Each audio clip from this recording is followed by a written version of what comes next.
নমস্কাৰ মই নীতিশ তালুকদাৰে আপোনালোকক এটা শৰ্টস ভিডিঅ'লৈ স্বাগতম জনাইছো।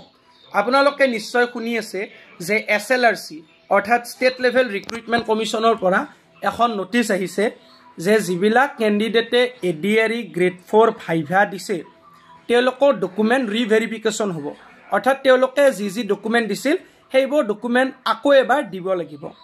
প্ৰথমতে আপোনালোকক কৈ দিছোঁ যে যিবিলাক কেণ্ডিডেটৰ নাম ঠিকনা এডুকেশ্যনেল কোৱালিফিকেশ্যন ইত্যাদি সব ডকুমেণ্টখিনিৰ লগত ক্লিয়াৰ আছে, মানে একো গণ্ডগোল বা ভুল নাই, তেতিয়াহ'লে তেওঁলোকে চিন্তা কৰাৰ কোনো প্ৰয়োজন নাই।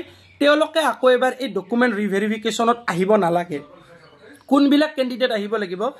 যাৰ ধৰক নামটো কাষ্ট চাৰ্টিফিকেট বা বাৰ্থ চাৰ্টিফিকেটত একে নাই, বা যিজনে এপ্লাই কৰোঁতে হাইয়েষ্ট কোৱালিফিকেশ্যন দিছিল 12 পাছ অৰ্থাৎ হাই ছেকেণ্ডাৰী পাছ, কিন্তু তেওঁ ডকুমেণ্ট জমা দিলে মেট্ৰিক পাছৰ, হাই ছেকেণ্ডাৰীখনি দিয়াই নাই। যিহেতু গ্ৰেড 4ত মেট্ৰিক পাছলৈকে লাগে বা 8লৈকে লাগে, তো তেওঁ কি কৰিলে হাই ছেকেণ্ডাৰীখিনি দিয়া নাই। তেনেকুৱা কেণ্ডিডেটকহে মাতিব। লগতে বহুত ডিগ্ৰী পাছ কৰা কেণ্ডিডেটেও এপ্লাই কৰিছিল গ্ৰেড 4 পাছত, চ' তেওঁলোককো ইয়াত মাতিব আৰু ডকুমেণ্ট ৰিভেৰিফিকেশ্যন কৰিব আৰু চাব যে ডকুমেণ্টখিনি সঁচাই ক্লিয়াৰ আছে নে কিবা তাত ভুল আছে। ঠিক আছে, আপোনালোকে চিন্তা কৰাৰ কোনো প্ৰয়োজন নাই।